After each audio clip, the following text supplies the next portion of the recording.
আসসালামু আলাইকুম। সবাই কেমন আছেন? এই তো বলেছিলাম তো আছি আম্মার বাসায়।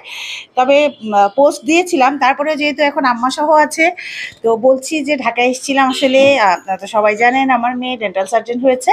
তো সে রেসিডেন্সির পরীক্ষাটা দিয়েছিল এমএস।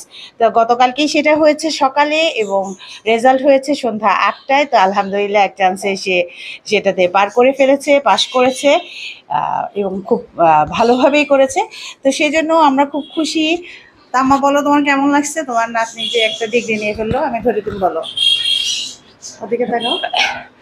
আমার নাতনির এই আনন্দে আমি অনেক আনন্দিত। আমার জীবনে ছিল যে আমার ফ্যামিলিতে একজন ডাক্তার হবে, এটা আমি খালি খালি আশা করতাম।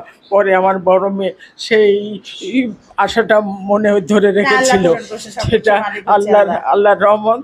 তারপরে এখন আমার ছোট নাতনি ডাক্তার হয়েছে, আমি অনেক দেখে গেলাম, আমি অনেক শান্তি পেলাম। ওর জন্য সবাই দোয়া করবেন, ও যেন ভালো থাকে, সুস্থ থাকে এবং ভালোভাবে কাজ করে। আর মুরব্বীদের দোয়া আসলে সবসময় কাজে লাগে। তো যাই হোক, এতদিন আমরা রিচ ফুড খেতে খেতে আজকে যে আয়োজনগুলো করেছে আমার ভাইয়ের বউ সেগুলোই আপনাদেরকে দেখাচ্ছি। এই তো সাদা ভাত তো আছেই, এটা তো দিয়ে খেতেই হবে। সাথে ডাল, ও ডালটা খুব স্পেশাল হয় আমার থাকোর সাথে। তারপর আজকে খুব মজা করে, দেখতেই অনেক ইয়ামি লাগছে, রসুন দিয়ে আলু দিয়ে চিকেন রান্না করেছে। এরপর করলা ভাজি, ছাদে ওর গাছে দুইটা ধুন্দুল হয়েছিল, সেই ধুন্দুল দিয়ে চিংড়ি মাছ দিয়ে রান্না করেছে। তো এটা হচ্ছে আমাদের দুপুরের আয়োজন। তো সবাই ভালো থাকবেন, আমার সবাইকে বলে দাও ভালো থাকবে।